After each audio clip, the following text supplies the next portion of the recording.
Now, actually, this is a sample project. This is a blank, fresh project that I'm trying to set up in this tool. So in any project, there will be certain work to be accomplished, some scope of work. Now, what I will do, I'll try to list the, I'll go to tasks and then mention the name of the task. For example, let us say I have taken an example of a project called something like, an MCA project one or whatever, just to demonstrate some theoretical. So let us say there are 4 resources, and those 4 resources have been assigned a project under a supervisor. So I'll go to the resource tab, and then I will just name resource. I will say student 1, student 2. So these are all my resources, human resources who will be working, who will be assigned tasks. Student 3. In the some other project, it will be the actual resources, Mr. A, Mr. B, C, D, whoever. So in my resource sheet, I have all the resources, whoever can work in the project. He may work full time, he may work part time, etc. But I just list down all the resources. So right now you can see my resource tab is active, and I'm trying to fill my resource. So I'm trying to load my resource sheet like that. I can say now. In fact,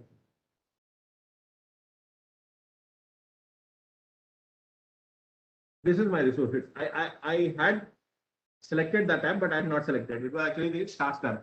So here is my resource sheet. Let me put again. I'll say student 1, because I was wondering why it is showing start date and end date against the resources. So it is student 2. Yeah.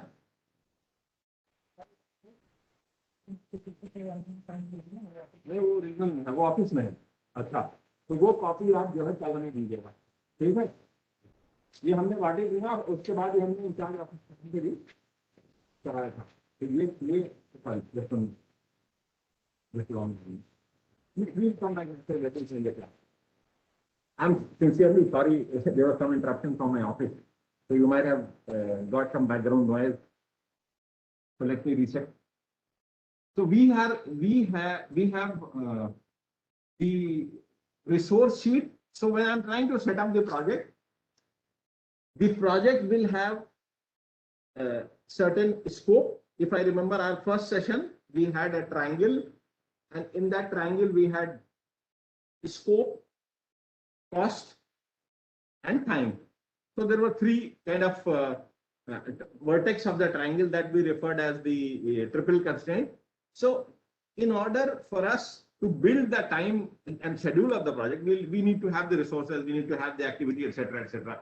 So in what I'm trying to do is I'm trying to, in fact, I can have tasks without resources also, but I cannot assign the tasks without resources because task needs to be assigned to the resources.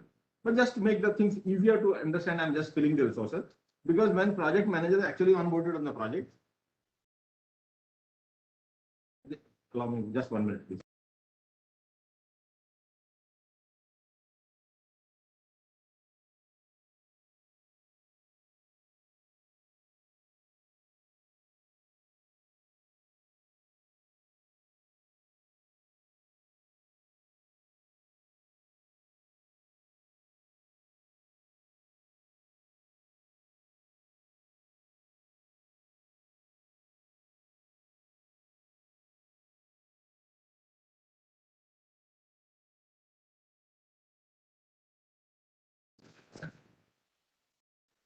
Sorry for the unforeseen interruption. So in the project, I'm going to set up, just to summarize what we need to do. First thing, we have to have in the project, before we can assign tasks, we should have resources. So let's say if a supervisor has got 4 students put together and they are all the resources. Now here I can mention their email IDs 1@2.com or whatever, so that in the single place I can locate their address. Although it's not mandatory to have these, etc., but I can just simply put their email IDs also. And then I can go back to the, so in this way I can have the resources. I can go to calendar tab to specify the calendar that I'm going to have. And then I can mention that the calendar is for individuals or for these everybody. So here is, I can specify, I can leave the default wherein the Saturday and Sunday is off, or I can say my Saturday is working, my only Sunday is off. So I can go to non-default working and I can update the calendar. So that's possible.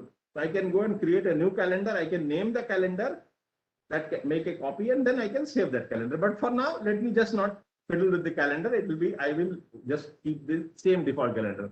This is actually the 5-day calendar, but I can have a 6-day calendar. I can have Friday, half a day working, etc., depending on the tailored to the needs of the project organization. So then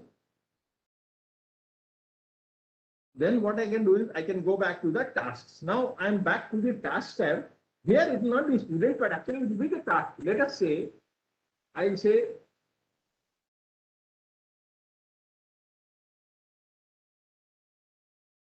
let's say I have got SRS. So when let's say I'm having a project for my group of students, and I need to prepare a plan that and in that we'll have SRS, and then we have got SBS. So I'll say requirement space, and I'll say, and then I'll say here I will say activities. So let us say prepare questionnaire. Every single activity I can list down here. Prepare questionnaire, get questionnaire approved. Everything, it can be 500 lines, whatever. Every small single detail I can mention here. And likewise, some activity description. I'm just, for now, just to make things faster, I'm just putting some A, B, C, D, but it could actually be the actual activities that relates to the requirement space. And then I can go to the next phase, which is the design phase. And I can mention here design phase. Now, likewise, again, I can have some activity D1, D2, just to make things faster. I'll just name them like that. But actually, in the real world, we'll have the actual. So the more pain we take to split the activities, to decompose the activity to a smaller level, the better it is possible, and it should be decomposed to a level that I would like to monitor. So it should have all those set of activities here mentioned here. Then I can say coding and unit testing. Then I can mention here all the set of activities, whatever. I'm just trying to be fast by putting something. And then I can say integration testing. And then I can mention here, identify the interfaces, and then test 1, test 2, whatever. And then finally, system testing, all different types. Let's say I'm trying to bifurcate everything. And then I can say here, I can select the certain activities, and I can say indent. So I got requirements phase. When I say requirements phase, it shows me under the requirements phase, I need to do this. Now here, if you see here, I cannot get the questionnaire approved until the questionnaire is prepared, isn't it? So first I have to prepare, then I have to get it approved. So in that case, what I need to do is I'll go to this view, and I will try to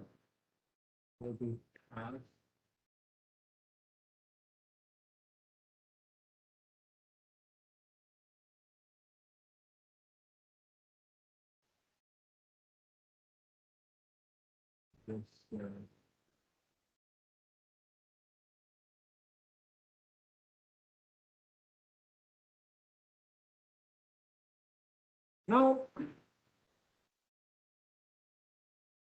I come to the working case. Like I will not. I don't it. Maybe one thing. I'll say something like that. Requirement phase and then some activity. I'll take smaller sample so it doesn't take. Let's say I took some master activity and I try to make the set of activities as the sub activities of the top level. So what I'll do is I'll select two of them and I'll say indent. In that process, it will make a group of, so this is the one set of activities like requirement. This RR could be requirement. Similarly, I can have the design group of activity and then I can have individual items D1, D2, D3, etc., etc. Similarly, I can have another phase, testing phase or whatever, and then have some activities 1, 2, 3. I'm just typing less by putting some scrambled data. In the real work, in the real project, there will be actually meaningful activities that need to be performed. Now, here, let's say first sub activity of the requirement phase is going to take, let us say, 4 days, right? So, and then the second sub activity of the requirement phase is going to take, let's say, 5 days. I'm assuming that this is my estimate, but I cannot do R2 till I have finished the R1. So I need to link the activity. So what I'll do is there are two options. Either I link manually, or I just select them and say link. Now it has linked, which means now it is sequential. It is actually showing that there is a linkage between the two. So all that I need to do is I need to mention here, if I say I'm going to start here on 14, automatically it will mention that it is going to finish on 26th automatically, because it knew that there is a predecessor activity. So all of that is easy. Now I have this schedule, but it actually we cannot actually finish until I assign resources. So I went to the resources. So in the resources, I think it wrongly saved the name. Here it should be names. So I can say assign resources, and actually this will be name. It is wrongly typed. I think it is picking up from the resource sheet. So instead of prepare questionnaire, it will be some name of the person and his timings. So when I say assign, it is actually, you can see here it is saying prepare questionnaire, but actually it will be the name of the individual resources, some student 1, student 2, whatever. So there will be, it is assigned to. So every activity, now when I say assign to a particular resource, whether that particular resource is I am assigning him 100% or 50% of his time. Accordingly, you can see here the schedule change, because he's giving 50% of the time. That's why he's going to take more time for the activities, because the size of the activity remains the same. So likewise. So in that way, if there are another team working group 2, the supervisor can have another set of plan, and that plan can run in parallel, because the resources working in the second set of project are a totally different set of people rather than this. But if the same people have to work on the next activity, then obviously they have to be free. And then accordingly we have to assign. So we have to select the start and then finish. It will automatically compute and so on. So this is how we actually build we can explore and play with the tool, and once we set up the project plan completely, we can go here and save it as a baseline and mention the baseline either for the entire project or for selected tasks. So we can baseline certain group of tasks, or we can baseline the whole project. It depends. So that's the actually overall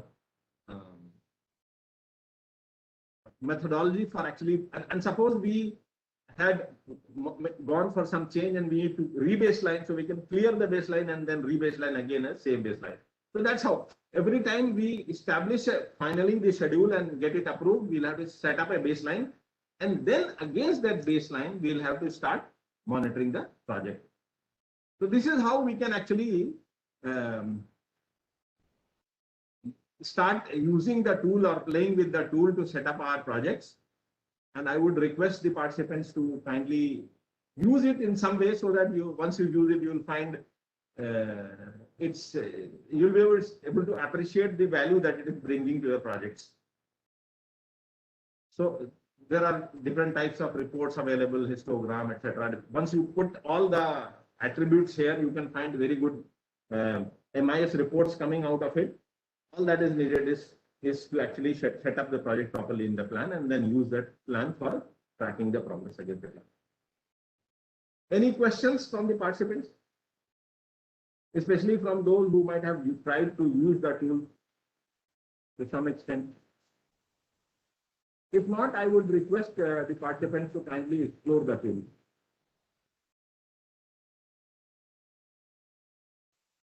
So now, are there any volunteers who would like to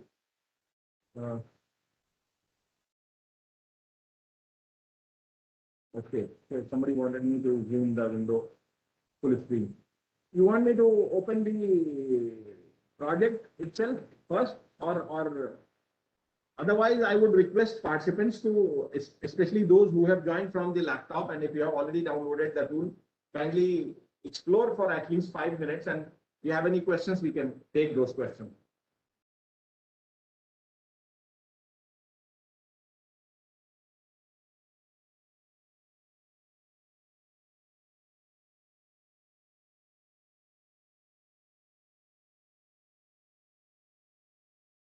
Or even other than the tool, if there are any questions related to the past sessions, that too can be flagged by the participants.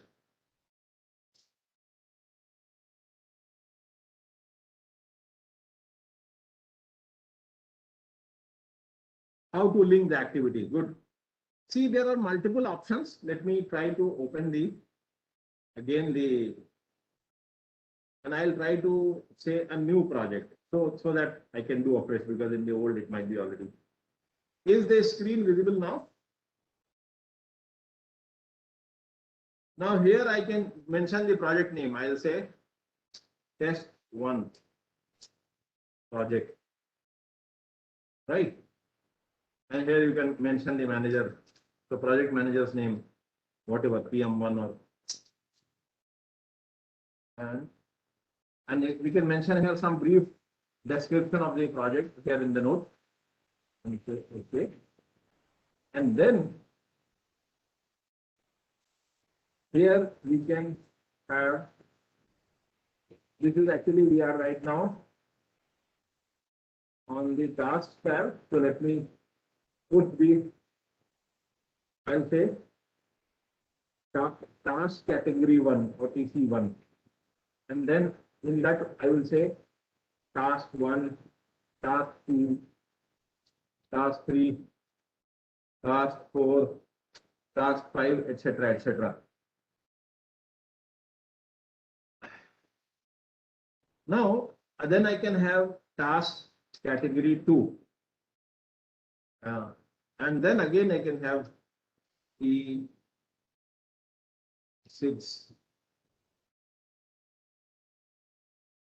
E6, E7, something like that, E8, E9, and then I can have task category 3, and I give E10, E11, E12, E13, E14, etc., etc.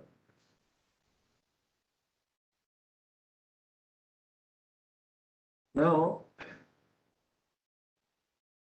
you can see here, here I need to specify one of the items to be specified here is the duration, which means what is the estimated duration of the tasks.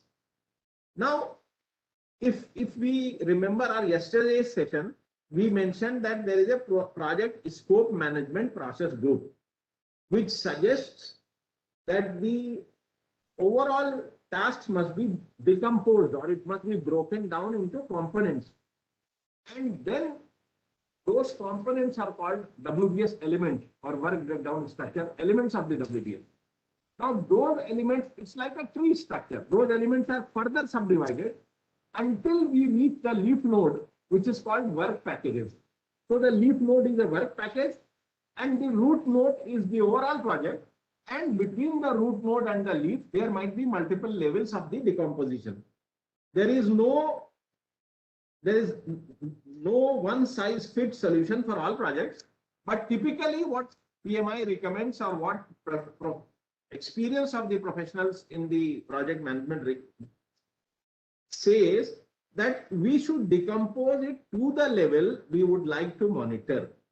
We should, and the more we decompose, the better we can monitor. So, but it also adds pressure on the effort commitment on monitoring. So, it project manager to project manager, it will vary, but it needs to be decomposed. For example, if, the example I gave, MCA project or BTech project or MTech project. This is one root node. Now, in that project, there will be some scope, there will be some time, there will be some cost. Cost here it means the hours spent, because hour is again time is money. So let's say every month, 10 hours on the project. So we have got 4 months project. So total 40 hours is the total effort estimate for each student. And there are 4 students, so 160 hours is the total budgeted cost available or budget available for us to manage the project. So something like that. So in that case, when the tasks are decomposed, TC1, TC2, TC3, those tasks are decomposed, then those tasks are, now this TC1 is task category 1. So what I need is, I need to select all the tasks. For example, I can do it manually or I can do it automatically. For example, I can go to Predecessor and mention here 1. So if I click, it automatically, you can see here, on the right side, it shows the arrow. Automatically, it creates the link. If I remove, the link will go, right? Because the linkage is, I can do it manually because not all tasks may be dependent. Only few may be dependent. So I can manually specify the row. Or I can select a set of tasks and make it, I can select multiple tasks. And then I can go here and say link. It is automatically linked. All of them are linked one after the other. So there is a precedence set already. And when I say indent, so what it does, you can see here on this black arrow, it shows that this is the duration, total duration of the task category 1. So it is collapse and expanding. It's collapsible. So if I collapse it now, or I can expand it. Now, when I do that, what is happening is, here I can go and say, let's say 5 days, task 1, 3 days, task 2, or whatever. This is one way of scheduling. I can also put it in terms of hours instead of days. I can say 0.5 day or 0.25 day, depending on the number of hours. That's one way. Another is I can change it to hours. So instead of assigning it in the day, I can assign it in hours. That's also possible. But generally, many people prefer putting it in the day, 0.5 day, 0.1 day, etc., etc. So it depends how we want, and we can decide. And then likewise, we can do linkage for task category 2.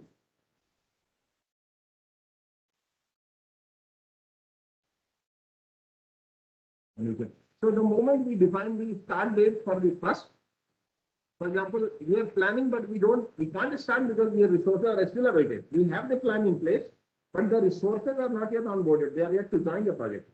So we can schedule it from a future date. So we can say start date will be so and so calendar date in future, by which time the resources should be made available to the project so that project can be executed.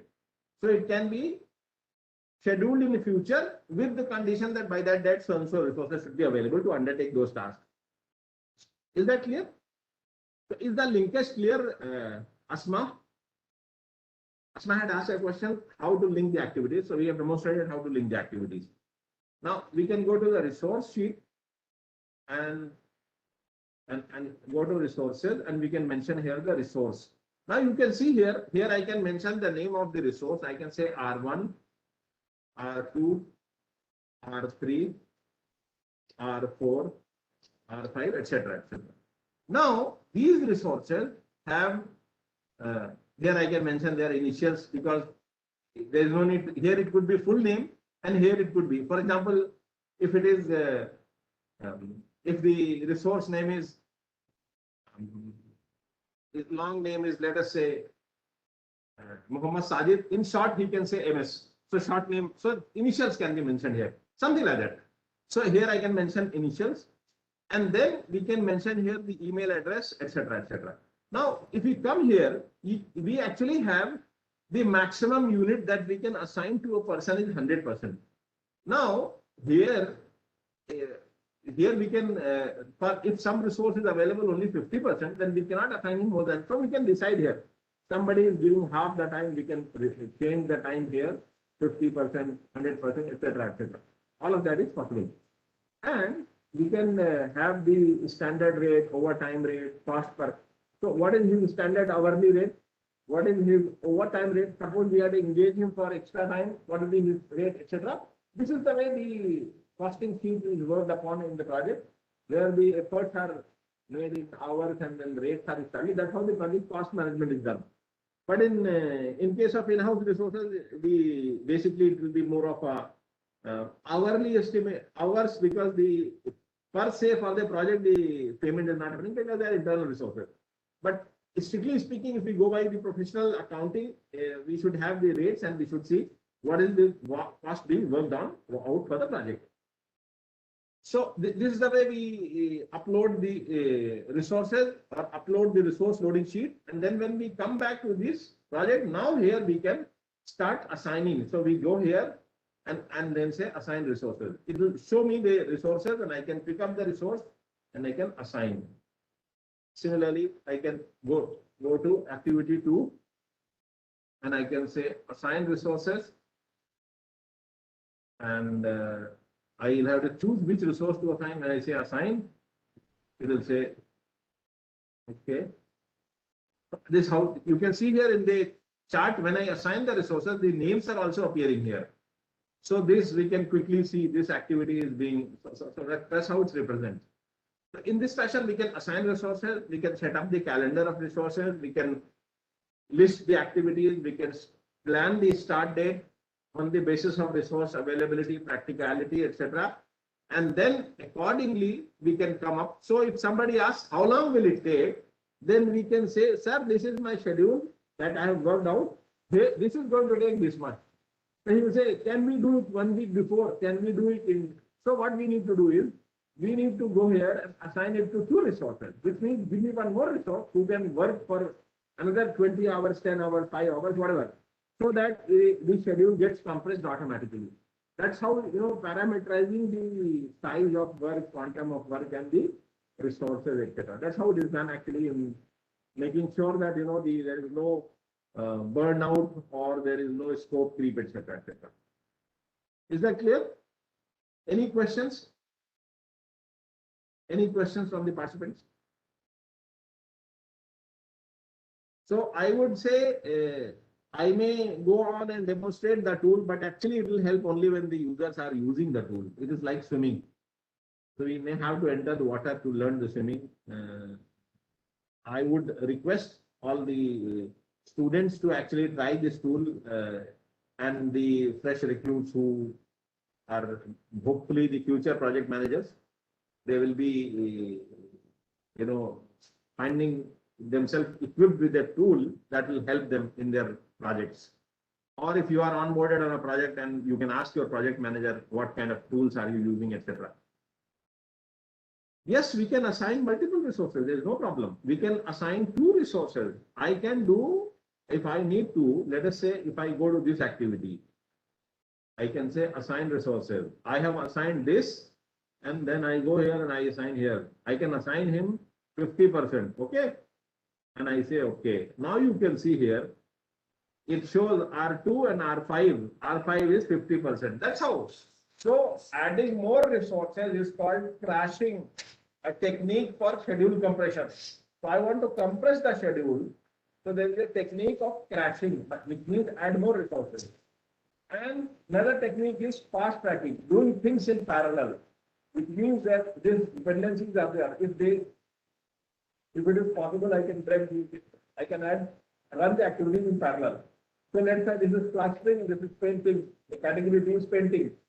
So while plastering is happening, painting will start after the entire plaster is over. I can start painting here. So if I start here, then as soon as one part is over, his painting can start. Second part is over. So that's a doing things in parallel. So that's called fast tracking in the parallels of project management. So crashing and fast tracking are the two techniques for schedule compression in the projects management. So these two can be used.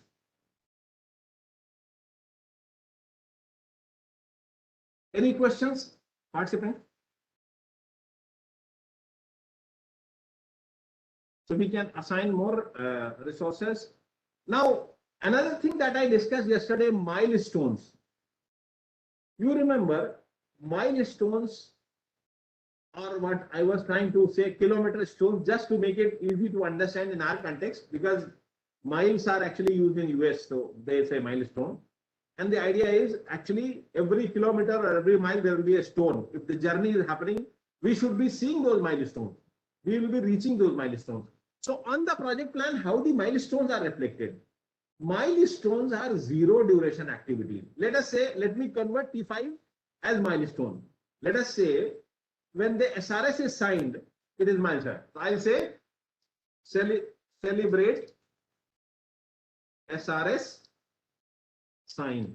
So while signing is an activity, but as soon as it is signed, I should have a celebration or some kind of in the team. So this is actually, milestones are always zero duration activity. They do not have, you can see here change. So milestones are zero duration activity. It may have some dependencies, it is linked, but I will be reaching the milestone if I have traveled across T1, T2, T3. Even though the number of days might have lapsed, but I may not have done the work. If I have not done the work, simply passage of time will not help me reach the milestone. Somebody outsider may say, look, you said you will start on this day, you will finish on this day, that your expected finish date here, right? Why you have not finished? Maybe we could not take the journey as planned. Maybe there were some hurdles in the journey. Maybe there were some roadblocks, there were some challenges.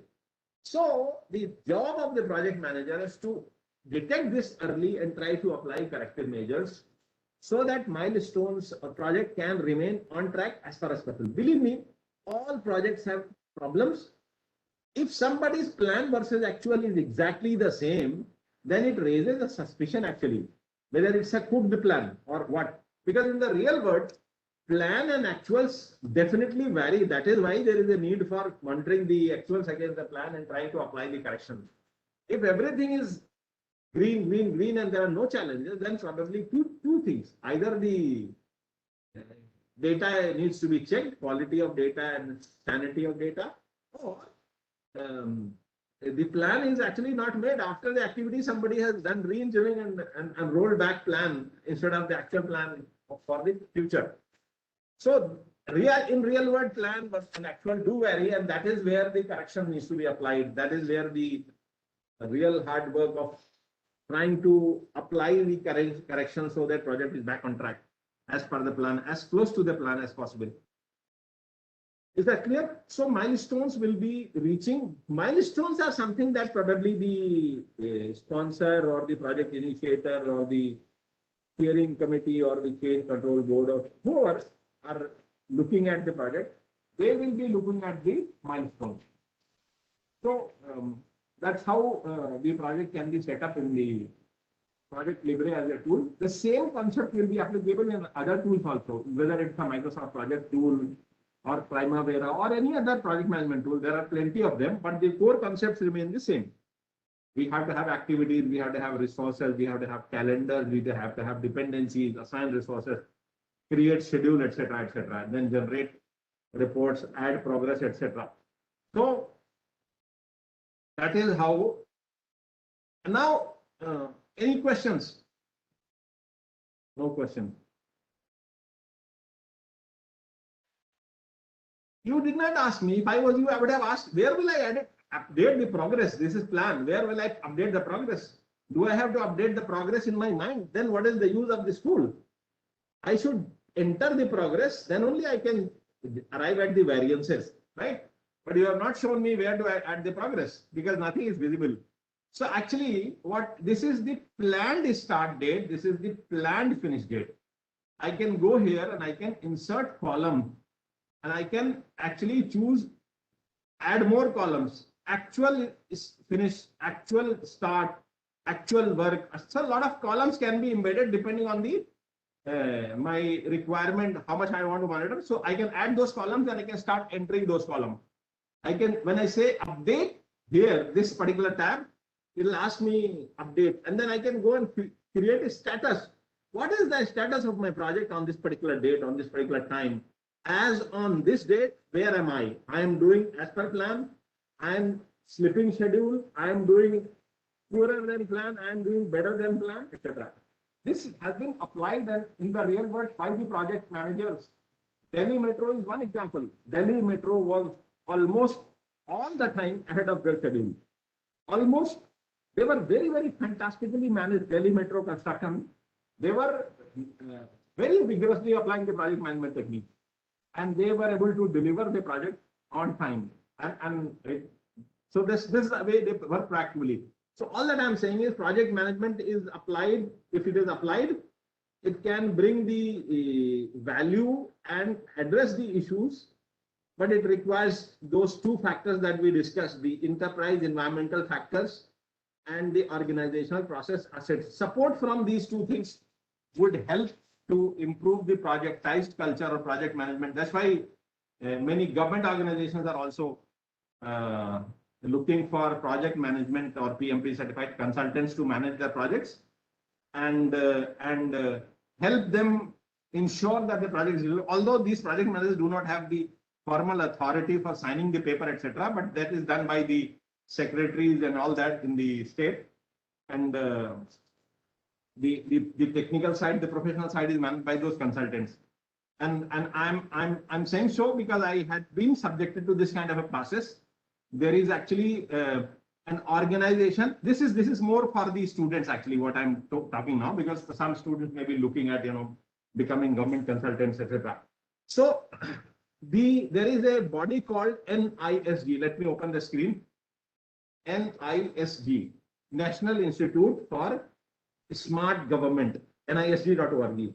This is actually, NISG is a 49% government and 51% private. So what they have done is they have tried to create an organization which engages consultants on the payroll of NISG, deploys them in the real world projects of government, and then they are held, they actually manage the project. So somewhere around 2013, I got selected by NISG for deployment into IT projects of government of Bihar. So I was asked to work with the secretary to government of Bihar, but because of personal, I just went there because they had an advertisement. So I thought, let me have a. So I went to Patna and had that interview, etc. Long list of consultants. So when we interacted, they found that this person has practical experience, and they offered me, and then I declined that offer, and then the person in the waiting took that offer, and they were quite surprised that how is it that it's, because it's a very, very prestigious offer.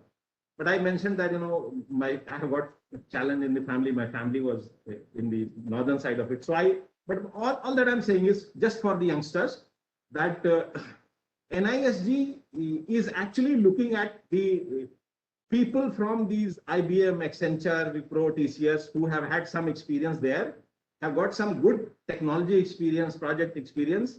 They engage them as an employee of NISG for certain number of years, and then they depute them on government projects. And those government organizations, they interview these NISG consultants.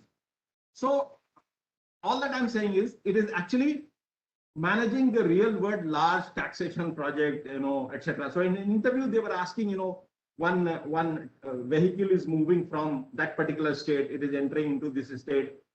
I want to make sure that there is no tax evasion. How would you implement IT in this kind of an environment? So this is the level of interaction they were having, and they were posing questions, very practical scenario oriented questions. So at that point in time, obviously there was no GST and no etc. But that was the then challenges.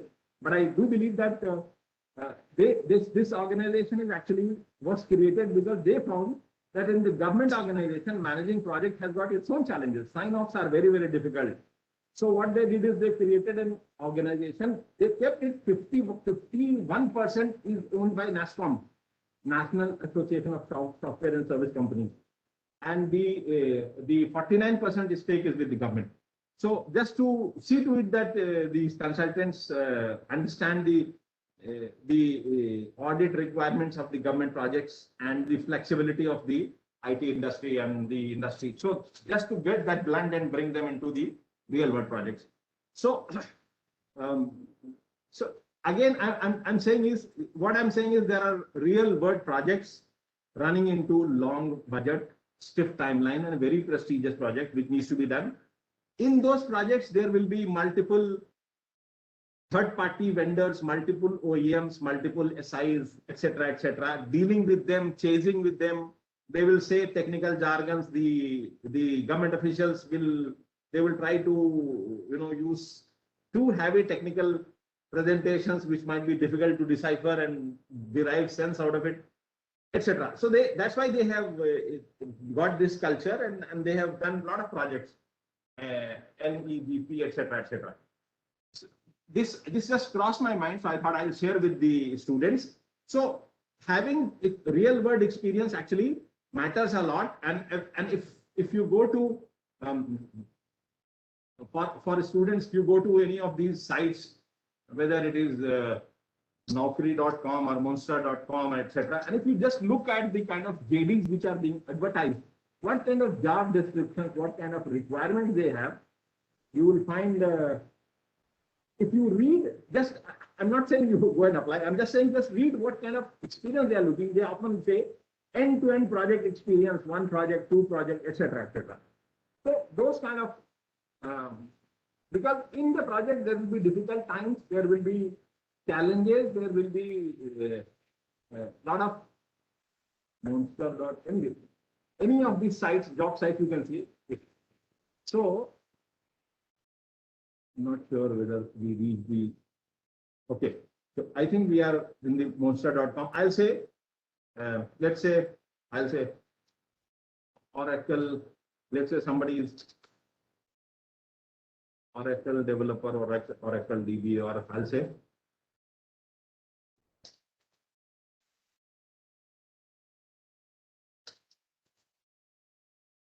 I'm just trying to read the JD. Let me open, and you can see here it says, apart from the other things, education, I'm saying a strong domain experience. So some of the students, some of the participants asked, should we have the domain experience? We said, here you can see minimum 1 end-to-end implementation experience. This end-to-end implementation experience means you have the resilience to go through the entire process and still survive. That is what they are looking at, that during the project, see what happens if in the project the resources are not able to perform, then the project manager is authorized to release the resources from the project and bring another resources in the project, because he is accountable for the project, so he has this leverage. So if somebody has got project experience, but his experience on 2 months, not end-to-end project, this is not looked at in a very positive sense, because maybe he was onboarded on the project and he was released from the project because he could not perform on the project. So this is, I thought, just to share with the especially the young students and the fresh recruits, that when you are on the real world project, you will have very difficult times. Please apply your resilience, stay on the project till the end of the project, and celebrate the closure of the project. No matter how difficult times, there are difficult times, there are easy times, and this will enrich your experience a lot. So this will add value on your CV, and also you will enjoy difficult time, because tomorrow you will become project manager, and then you will also have to run the show by making sure that you manage the team, you have to take wise decisions at difficult time, etc. So this is the point I was trying to emphasize in terms of the tool and how we can use the tool to see to it that we manage the project professionally. If we don't have set up it in properly in the tool, etc., it will be difficult to actually control the so many attributes on the project. So morning when I come, I should find from my tool what are the tasks which are slipping today. So list of slipping tasks I should generate and I should start following up. So because otherwise remembering them manually might be difficult.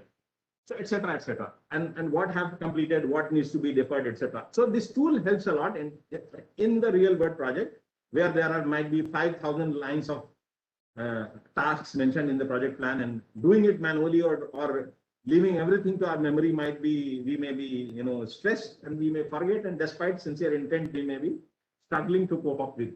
So that's how these tools do bring value and help us to manage the project. Any questions in what we discussed so far? So this is something that I wanted to share, and any questions related to the tool or related to the project's life cycle or anything that we have discussed in last 5 sessions so far. Floor is open for questions before the break, and then after the break we'll try to talk about 2 things: project initiation and project closure, the end points of the life cycle. That's what we'll discuss in the next session.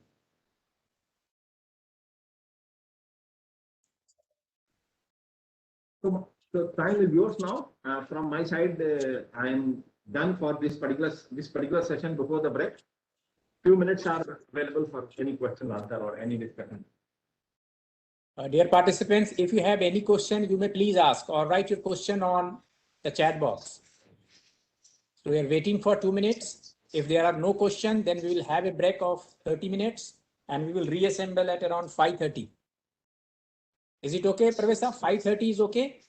Yes, it is okay. Okay. Bukhari Sahab? Any question? Yes. We'll wait for 2 minutes for question. Yes, sure.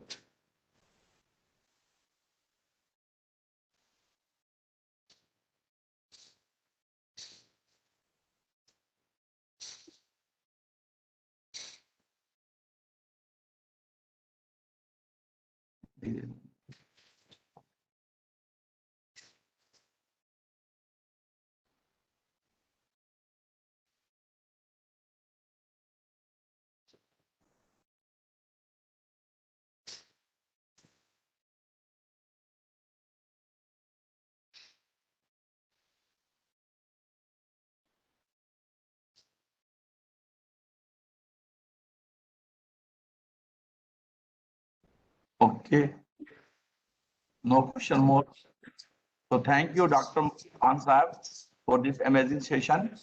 And for the break, the next session will be a start just after 20 minutes at sharp 5:30 p.m. I would like to request all the participants to please avoid joining late. Thank you.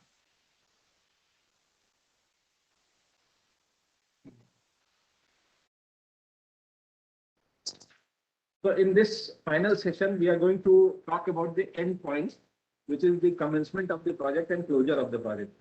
So that during the life cycle of the project, we have already had the discussion in the previous session about various processes, process groups, and knowledge areas that recommended by the project management body of knowledge.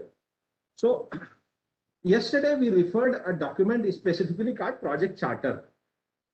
It is actually when we conceive a project, when we try to initiate a project, this project charter is a document which is the outcome of the initiation process group. That means when we get into the initiation process group of the project management processes, and when we exit from the initiation process, we will have the project charter as the outcome or the deliverable in our hand.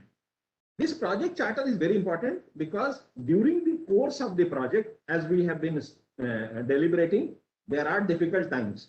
There are tough times during the life cycle of project, and each project has problems. There is no project which is problem free.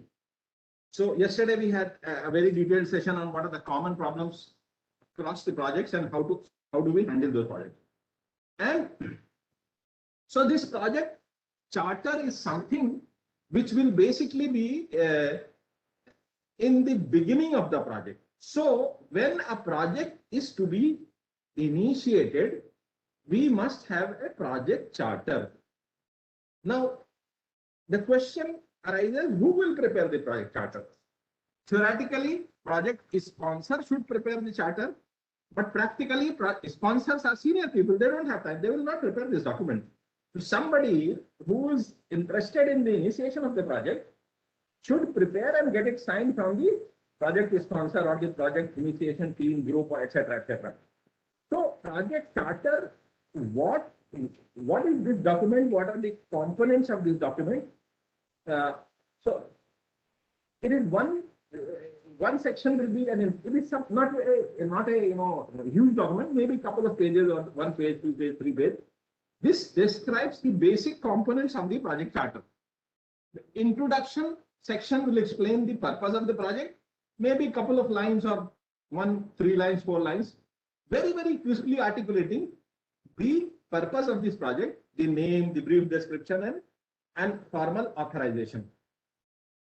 Now, there is something called business case, or which is actually means, why it is justified. Why should the organization or the institution approve this project? So the answer to this question, it should be in this section, which is called goals, scopes, and business case. That means, what is the justification of this project? What are the what briefly we can articulate here to justify approval of this project from the project sponsor and from the approving authorities. So it should set out a very high level scope. It is not a detailed scope. The example that we gave, something like, we want to build an amphitheater of 500 capacity. This kind of 1-liner, 2-liner. It should not have those details. The nitty-gritties will be in the detailed scope statement. So it sets out the scope of the project and any unique characteristics. That means something that is very, very critical, absolute, those kind of things. Obviously, there will be a preliminary scope statement and then followed by a detailed scope statement, etc., which will follow. But something very important should be here in this this section of the project charter. It may be by some other name, but it should have this content. Why should the project be approved? What are the business goals? Then what are the critical success factors that determine the success of this project? And the list of deliverables that are expected on the project completion. That means when we walk out of the project after the project closure, what shall we have delivered to the organization should be listed here, so that there is no confusion, no claims and counterclaims. So deliverables should be at a very abstract level listed here as a part of the success criteria, so that there are no conflicts, claims and counterclaims down the line when the project is running or when the project is moving towards closure. That time, conflict starts. So during the course of the project's execution, as and when the need for clarification arises, the mother document is actually the project chart. So this is the purpose and the justification. The need for this project charter is recommended as one formal document by the PMI and PMBOK. So we should have project charter in some form or other that can be referred down the line whenever there is a confusion, whenever there are multiple interpretations. The document, for example, I give an example from the academia. Suppose some question paper was sent by the examiner and there are claims and counterclaims. Somebody says this is out of syllabus. He says no, this is in syllabus. So the mother document to refer is actually the syllabus. If it is in the syllabus, then the question. So basically, it is something like that, the syllabus of the course, project charter. So entire project life cycle will refer project charter once in a while to look at whether it is in the charter or not, if we want to make some decision regarding whether it is in scope, whether it is out of scope, etc., etc. So the mother document will be project charter to refer at, so that we can take further deliberations and conclude it objectively. Now, deliverables, more detailed, the primary project requirements or key deliverables should be listed here. Otherwise, in the project other documentation, we will be having more detailed request set of deliverables in the other document. So project charter is not the only document, but it is the beginning document. So it should have the level of abstraction, but it should have key components of the deliverables. then obviously it should have a high level estimation for the project. It should have an estimated cost. If I go back to my previous example that I gave on day one and also tried to refer in day two, that if I want to, theoretical example, if I've got some 20 lakhs rupees and I want to build a palace, then my friends from civil engineering will tell me, sir, your budget is too less. So what you do is you please reduce your expectations or you increase your budget. So that is the high level rough, ballpark figure that the sponsor can offer for this project. It should be mentioned, sir, that this is the kind of budget we have in this particular project, so that we have got an idea. Otherwise, so down the line when we make the decision about the deliverables and other elaborations, we can refer to what is the kind of budget which is available in our hand, so that we can make informed decision accordingly, referring this particular section of the project charter. It should have the schedules and milestones. I think we have in the previous session we had talked about it, and we have that when we have scheduled down the line, the course of journey, there will be multiple milestones. So what are the key milestones should be listed in the project charter, and maybe something like a notional schedule, because the actual schedule will arrive subsequently when we do the project planning process and set up the project. But here it should be talking about, we will finish within 2 months, 4 months, 8 months, etc. Something like that. A emotional schedule and the key milestones that should be there, that the project sponsor or the initiators are looking at during the course of the project's journey. These milestones should be is what they are looking at, just to measure the progress or just to check the status, etc. So from the perspective of the sponsor or from the perspective of those responsible for initiating or those kind of things. Otherwise, the detailed status, progress, etc. will go as per the other plans. So then there is one more section in the project charter which is called assumptions and constraints. Now there are definitely very, very important. These assumptions and constraints are very, very important. The reason is anybody in the meeting room, any student would like to help me clarify what is the difference between assumption and constraint? Any student? When do we make assumption? When we are asked to prepare some proposal, or let us say you are working in IT industry and your organization is going to bid for some project which has been published as a tender or something like that, or your within the organization some top leadership team had asked for some proposal or some ideas they discussed. Now you need to prepare a small project charter, that this is what we think is the project charter to undertake this project, and there will be one section on assumptions and constraints. Now assumptions are made when we do not have the information. So we make assumption that, okay, assuming that this will happen, accordingly I will be able to do that. So assumptions are made when we do not have the full information or full, or full clarity. When we make assumptions, but we record the assumptions that this proposal or this project is based on following assumptions 1, 2, 3. So assumption number 1, assumption number 2. For example, by this date the building will be constructed. In that constructed building, we will have a floor where we will set up the data center, etc., etc. So we don't know. This is one assumption, that you want to set up a data center, one space will be there, etc. I'm just giving you a hypothetical example. Or if I need to do the set up some application server, so by that date the hardware will be positioned, etc., etc. So some assumptions, which means these assumptions must be validated by somebody. Or I would say the project manager should continuously look. So these assumptions are potential risks. So assumptions must be in the watch list of the project manager. Anytime any assumption becomes invalid, it becomes a risk to the project. We have already spoken about risks, so I will not repeat. But assumptions are potential risks. So always when a person takes over as project manager, should look at proposal stage assumptions, if any. What were those assumptions? Are they still valid? Are they true? Any of them become false? If they become false, immediately it must be moved to the risk register and must be listed as a risk to the project. Risk means this might happen and this will derail the project. So how do I mitigate that particular risk? And risk is again a probable event. And if the risk itself happens, then it becomes an issue. Now we need to resolve the issue. So this is one question we again asked in the interview for the project manager. One question I discussed the other day, that what is the first document that you will look at?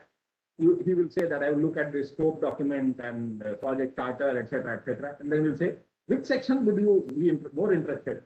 Then the person who is knowing, he'll say that I will be looking to what kind of assumptions were made at the proposal stage and how can we keep them on our watch list during the entire life cycle of the project. So this is as far as the concept of assumptions is concerned. Whenever we make assumptions, we must document and record the assumptions so that the target audience who is reading the project charter should not skip that assumption. In the event of a difficulty, we can again refer the project charter and say these are all the assumptions on the basis of this project charter was established or documented. Now, what are the constraints? Constraints is something that we have to manage. For example, let us say some facility needs to be built, some building needs to be built by Founders Day function, or some function is happening by this date and this time. So that building should be ready by that date. Now this is a constraint. This constraints needs to be okay. So very good question. SRS and difference between project charter. Okay, good. SRS is actually the detailed scope statement. Project charter is not a detailed scope statement. Project charter will be saying that we need to have a software which should do this at a very high level, very abstract level. Whereas SRS will have very detailed requirements, list, functionalities, features. SRS will have its own standard set of components, the functional requirement, the non-functional requirement, interface requirement, and implementation constraints. So I would say, in the language of PMBOK, SRS is the detailed scope statement or scope of work in detail. Full-blown scope statement is the SRS.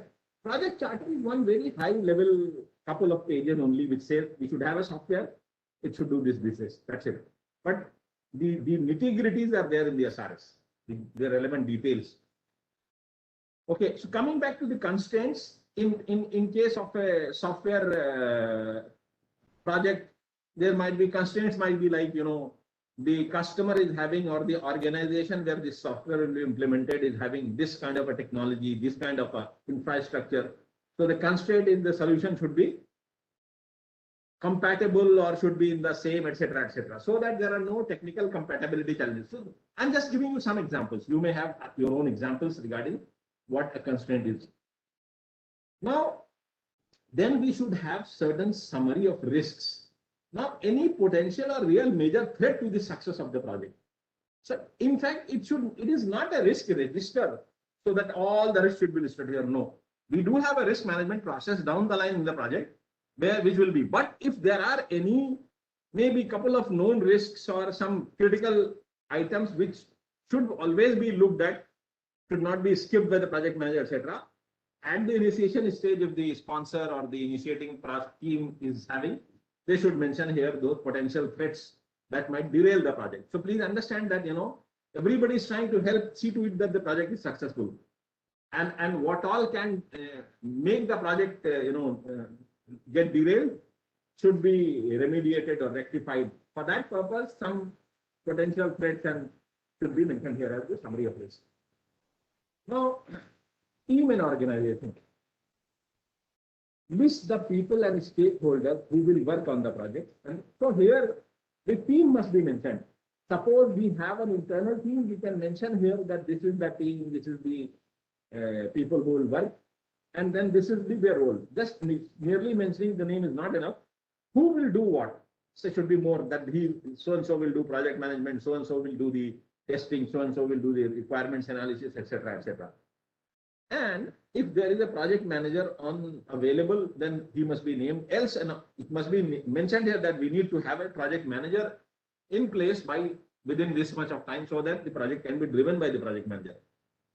So we should have a project organogram. We have an organizational gram, but for the project is a temporary stuff. So when during the course of project, we have got a project manager, we have got program manager to whom the project manager is reporting, and we have got the team at different roles. So some kind of a organogram for the project can be made, and then this can be dismantled after the project is over and the team is and they handed over to the operations team. So this is something that should be mentioned in the project charter as far as the team and organization is concerned. Then finally, there are certain set of sections that talks about approvals. Now this approval, I mean, finally, the project charter may be signed by the funding authority or funding person, but the fact remains that this approval is fine, but in order for us to execute this project, we may require certain external approvals. For instance, if it is a facility to be built for storage of LPG cylinders as a go down, then while the oil company may approve the project charter, but it still requires the approval of Chief Controller of Explosives, formal NOC on approval. So until that is approved, this project charter cannot be. So those kind of things, the essential statutory approval or environmental clearance or some kind of approvals which are actually not only the approval from the sponsor, but actually some external approvals or some statutory approval requirement should be mentioned here in this portion of the project charter, so that it can be. For example, if there is something in the context of the university, if I give example, let's say this must be approved by the academic council, this must be approved by the executive council, this must be approved by the finance committee, this committee, that committee, etc., etc. So those kind of things should go here and mention here that it requires the approval of this committee, finance committee, etc., etc. So this some kind of the approval path or approval process should be mentioned here. Now, I think we have already done this. So another question. Any questions in what we have discussed? I think I got this slide. This is the repetition of the slide. So let me erase this slide. Just give me 1 minute.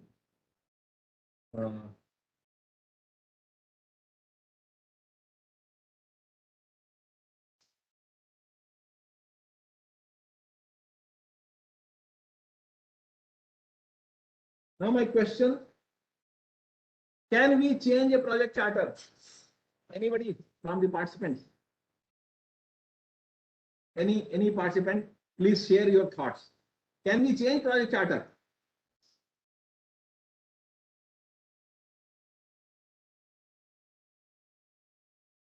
It will be either yes or no. There is no harm in this. You don't lose anything by stating any of yours, but at least try to give your opinion. Can we change the project charter? Okay. So project charter can be changed, yes? Good. Okay. One option is only before signing. Okay. My question here was, can we change the project charter after the signing? This was my more question, because before signing it will be changed a number of times. Review, rework, re-review, capture comments, revise, etc., and finalize, and then present it to the. So the question is actually, after it has been signed, after it has been recognized as the formal approval of the project, can it be changed? Okay. So in fact, it is your document. It belongs to your organization, your project. It can be changed, but it cannot be changed without following a change control process. So when it is going to be changed, it will change rarely, but it is possible to change it. If it needs to change, certain things need to be looked at. So let's stop. Now, just like any other project document, the charter can also be amended and updated. Sometimes it may be even necessary to meet the project objective and statement of work. Suppose suddenly there is a new legal requirement that must be complied. Now, in order to do that, it was not there in the project charter. It is a compulsion or a business mandate that, we must incorporate this in the current project. So we will have to make the changes. We'll have to have CR approved, but at the same time, we'll have to go back and reflect the revised version of the project charter. So version controlled, revised version of the project charter will contain the, what do you call it? Fine. So we can have the project charter change is possible. Now, the project initiator or the sponsor or the change control board has to approve the changes. Changes cannot happen just like that. Before change is applied, the project manager has to see to it that it gets approved, and obviously change request can be initiated by the project manager that this needs to change, but there are certain impacts to be considered. That means certain impacts like how is it going to impact? If you remember our first day, the triple constraints of the project, we discussed that in the triple constraints we had the scope, cost, and schedule, and we mentioned that if we change any one of them, the other two cannot remain unchanged. At least one of them will change, or both of them will change.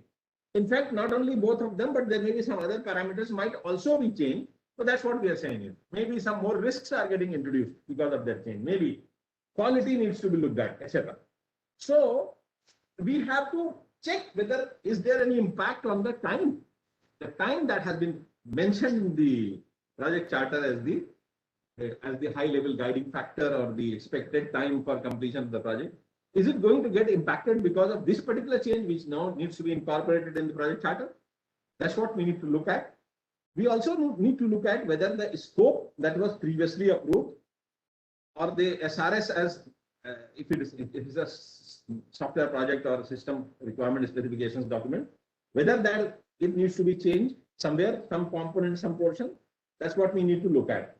Then we need to look at the cost and the quality, the risk, and the resources. So these are all the parameters or the items we should look at. And upon looking at this, we can make a decision.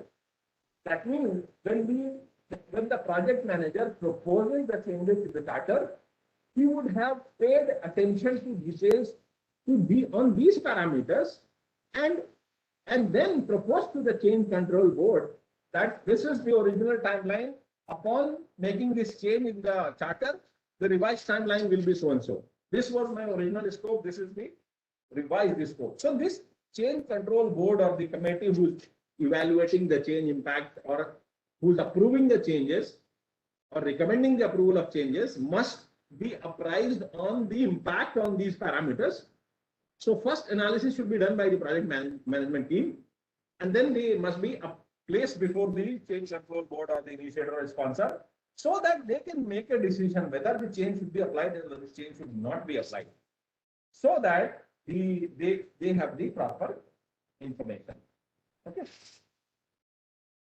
Now, this is as far as the initiation is concerned. Any questions related to the project charter or the initiation related?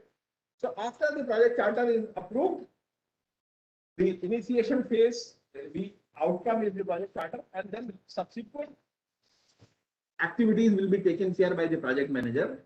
Following those project management processes distributed across the 5 process groups that we discussed yesterday and the 10 knowledge areas that we touched upon yesterday. Now, lessons learned or the project implementation review.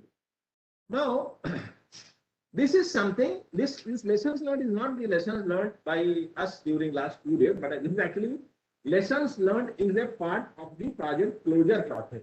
So we have talked about the initiation process and a little more zoomed into the project charter.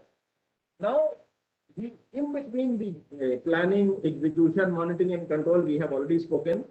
Now we are trying to look at the project closure side of it. So when we close a project administratively, then there is the settlement of the contract, bills, etc., in case if it is an external project. And then the PMBOK suggests that, we should do a lessons learned exercise.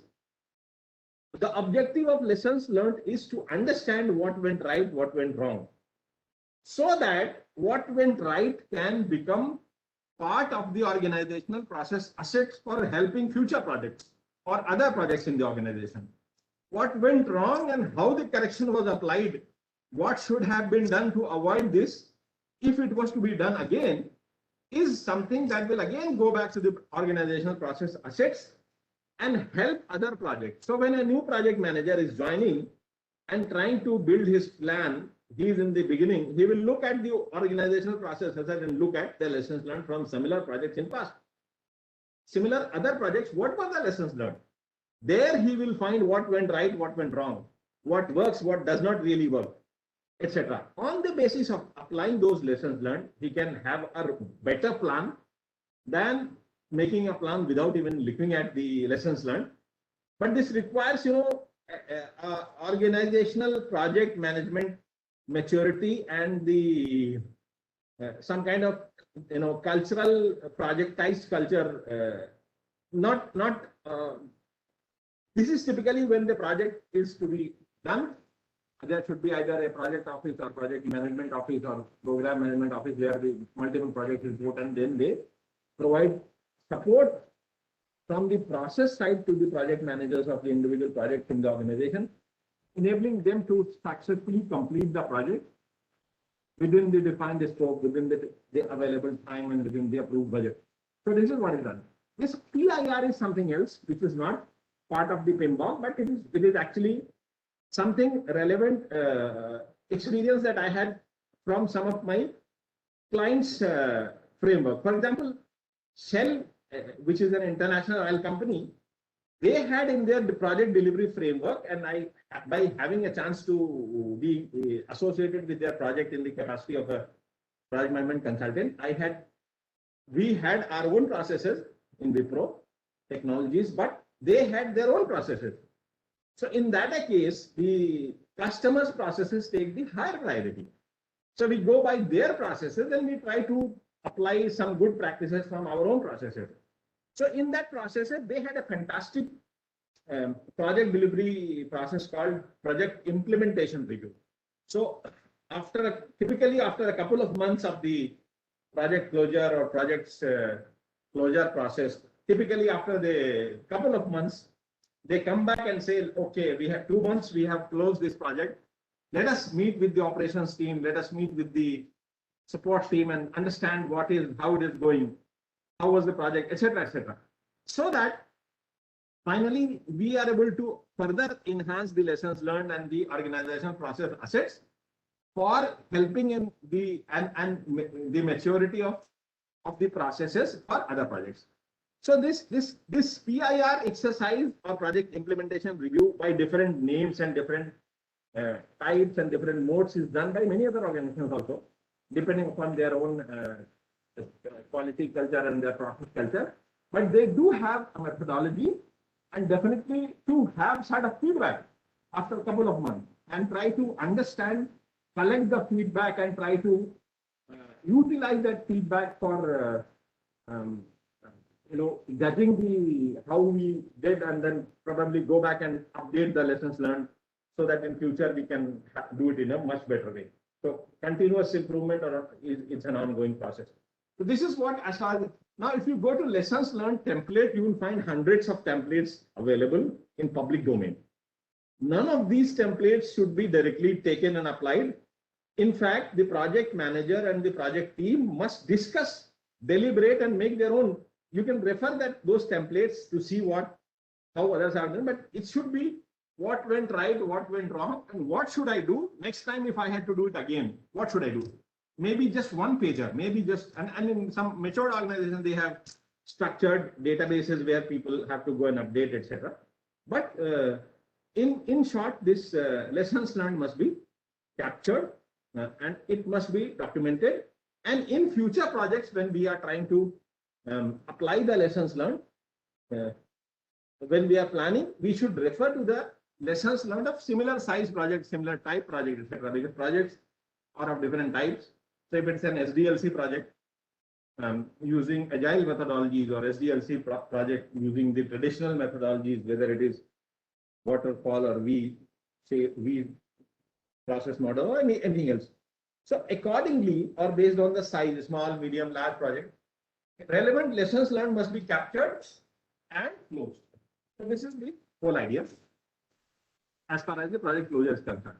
Different organizations have different processes for their own closure. Typically, that will be driven by the documents or the SLAs in that particular project. But at a very abstract level, at a very high level, lessons learned and the project implementation review should be done if it is one of the relevant best practices. So any questions related to the initiation or closure from the participant side? Your time now. Any questions? If there are any, please go ahead and shoot your question related to this session or the previous or any of the remaining previous 2 days. I mean, all the 6 sessions. If you have any questions, please go ahead.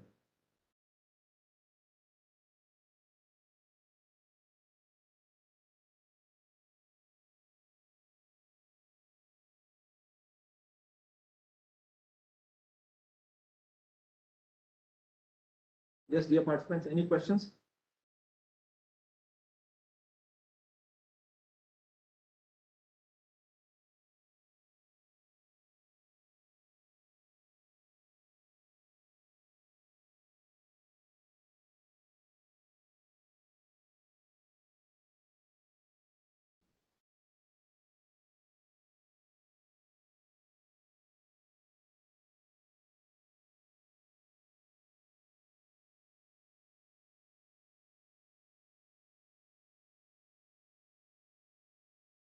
I had actually reserved some 10-15 minutes for the brainstorming and questions, if any, on the overall basis. Meaning to say, now that we have gone through the entire path and all the processes and knowledge areas, now we should be in a better position.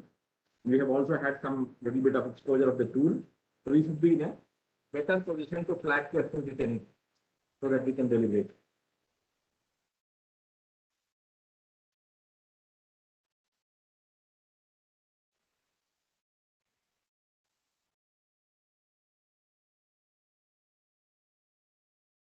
Yeah, actually,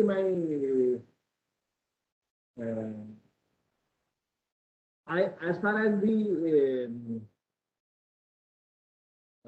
future, any difficulties, just we can discuss on the email. And for the handouts, I will prepare the handouts and I will share it with the participants. That's we already talked about. We'll share the handouts with the participants. Not an issue. If there are any questions, my mail ID is available on the website, and you can send me email. Just mention that this is related to the session, project management session that we had, so that I can connect and I can try to respond quickly.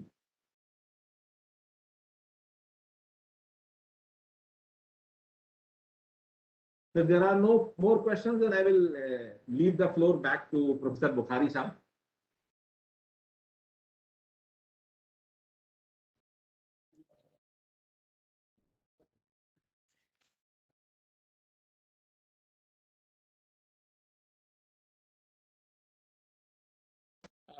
Thank you, Parvez Sahab. I think there is no more question in the chat box.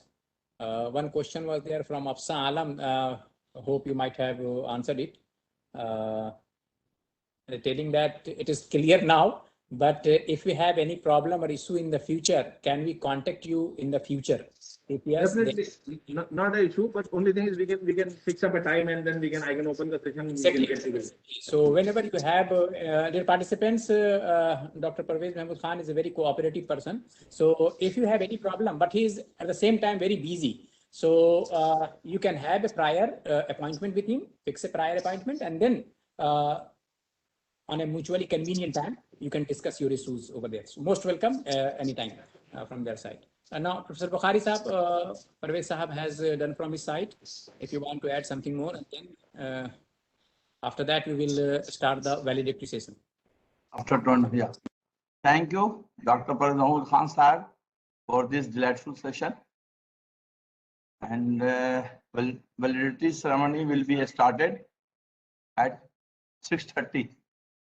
All are requested to please stay connected and attend the ceremony to appreciate everyone's efforts to carry out this workshop. Thank you very much. Okay, If there are- 6:30. Yeah, 6:30 is fine. Yeah. I have a couple of questions for the participants. If there are no questions on the participant side, especially those participants who have plans to prepare for the certifications, kindly go to PMI and register on their site. PMI.org is the site, and then create your profile slowly and submit your profile and see the requirements for yourself. You may schedule the exam later, but at least you will see the all other items and start having a look at some forums, etc. So that might be a good idea. And if you are preparing for PMI and if you have any difficulty, definitely we can have session. You will find a lot of reference material from the PMBOK training, 35 contact hours, which is one of the components of the exam. And I would say, especially those who are going to be project manager in near future, if you can already have 2 years of experience, it would be a good idea to actually go through that PMBOK. And you will find it very, very relevant, very useful. And after this discussion, I think after this workshop, you will find it very interesting and very, very, very meaningful to your context of the project. So this is my suggestion for the participants, those participants who are having any plans for going for the certification.